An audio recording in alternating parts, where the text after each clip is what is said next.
What's going on YouTube? Kristo here, and I got a new video for you. Completely new series I've just thought of. I've been getting a lot of people asking me, when are you gonna do your SOS again, your sack of shit? When's it gonna come back?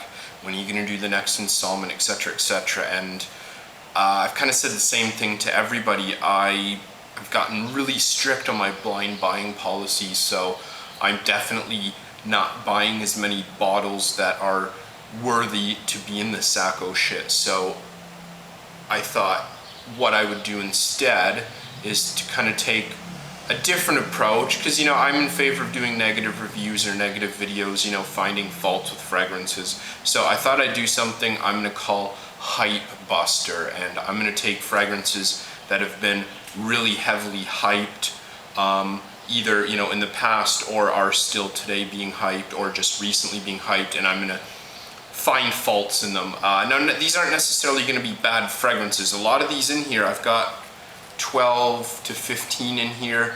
A lot of these I really like, but there are definitely faults with them, and perhaps these faults kind of get overlooked, or people don't necessarily mention them when they're hyping them up. What happens often, and I'm guilty as well, when you really enjoy something and you're trying to get people into it, you kind of don't put as much emphasis on the negative point. So I thought I would take some hyped fragrances and kind of show what their pitfalls are. Most of these I like, okay? There's nothing in here that I genuinely hate. So that's why this is going to be kind of different than Sacco shit. So this is Hypebuster, okay? Now, I've got everything in here from like $50 designers to like $300 niche, okay? So it's a pretty good variety.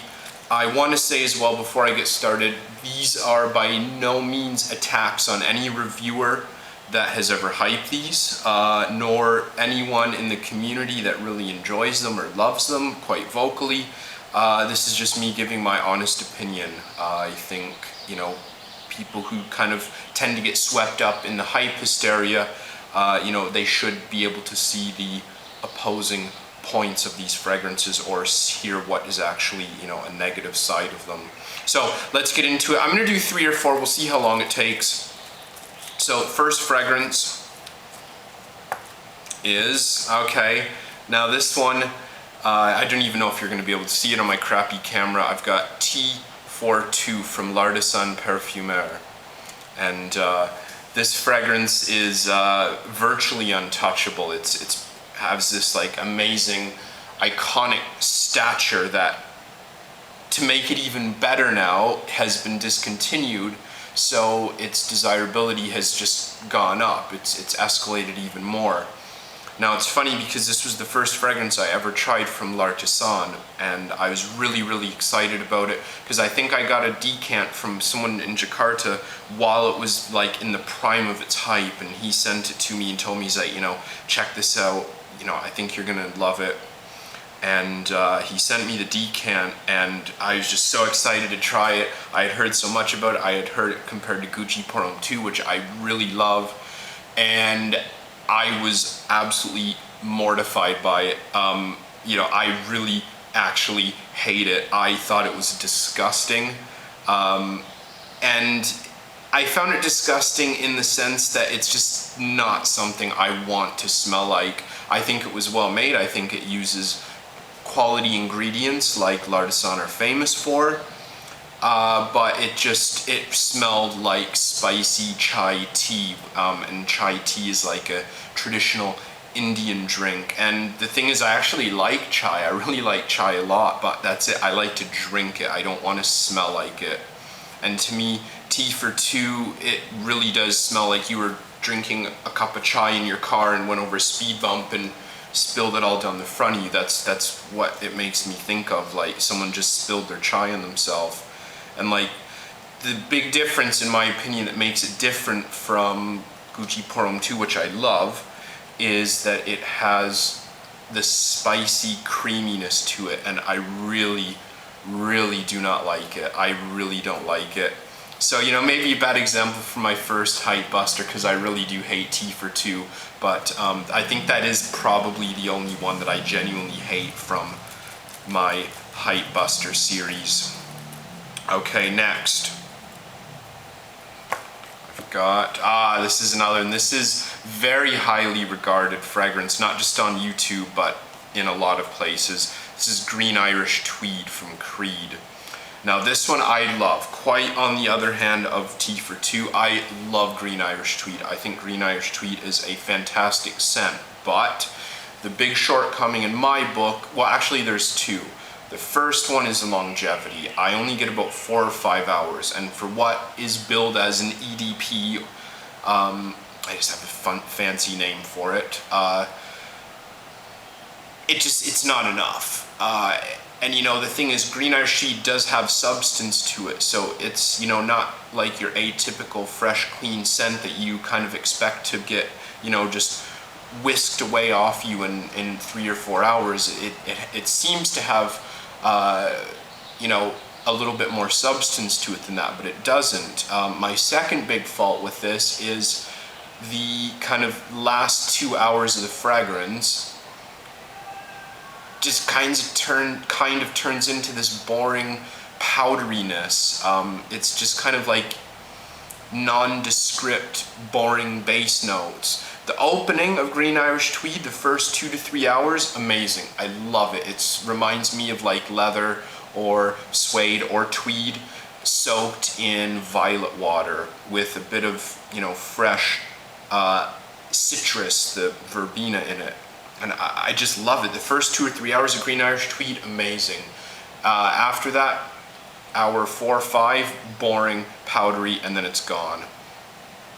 Real shame. Me, I'm pretty heavy. I spray it. I spray it a lot. I reapply quite often because I love the opening notes. And I've had little arguments with people say, oh, I don't get the powderiness at all. You must have a bad batch. And I think it's kind of becoming an excuse for people to, you know, either say they don't like a Creed or to explain why you don't like a Creed now just using batches. And I honestly don't buy into Creed batches very much.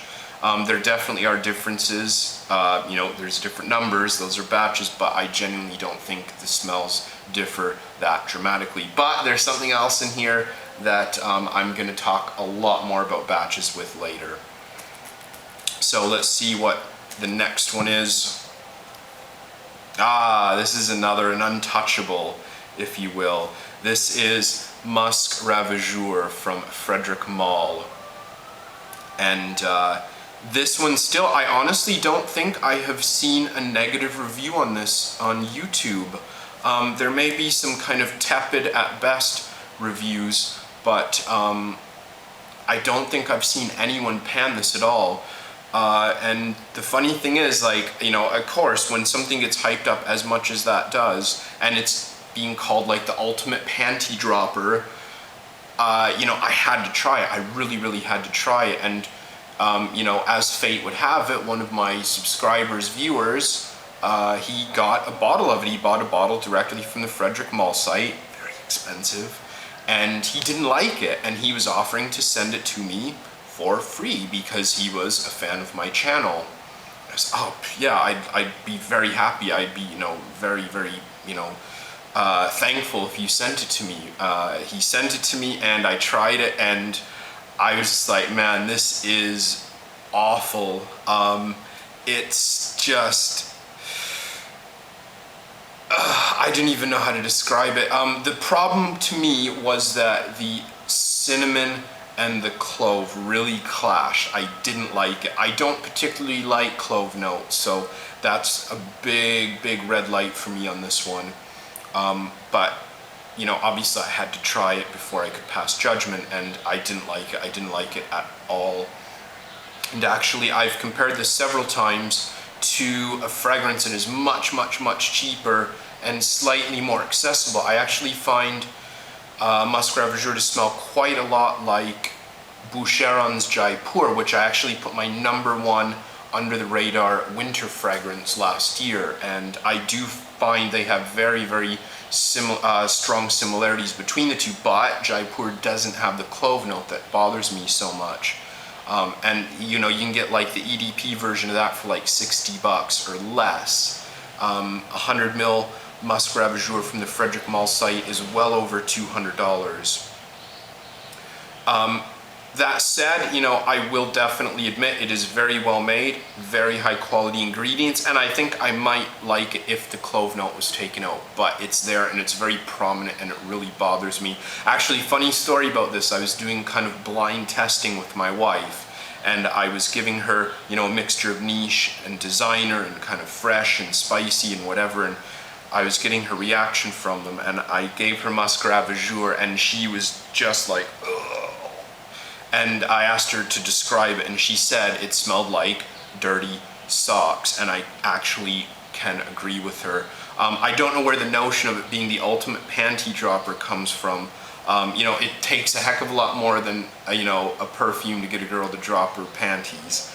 So I don't believe in that concept, you know, to begin with. But I've asked several girls what they think of this, and they're just repulsed by it. Like, I would never compliment a guy that smells like that, let alone get my knickers off for him. So yeah, it's, you know, don't buy it thinking every girl that you pass is gonna, you know, follow you home and hop into bed if you're wearing that, because it's not. It's gonna take more than perfume to do that. Okay, I'm gonna do one more just because it's been so long since I've done a Sacco shit, and I do like picking apart fragrances, so let's do one more here. Ah, okay, probably one of the most famous perfumes ever. Good way to go out. This is Pure Malt from Thierry Mugler. Now, again, I've spoken very highly of Pure Malt on my channel more than once. I even unboxed it. Fragrance Bros, love you guys. They were really kind to actually send me a bottle for price. When the Pure Malt hysteria was at its apex, they actually sent me a bottle that they picked up for like the cost, which was really awesome. And you know, I liked it. I still do like it a lot. My wife likes it. She likes to wear it.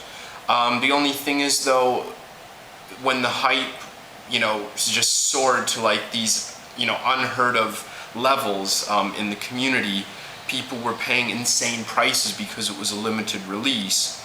And it ended up selling for like over $200 a bottle, up to $250 I think. And it's a designer fragrance. It's a well-made designer fragrance. It's good, but it's not $250 good.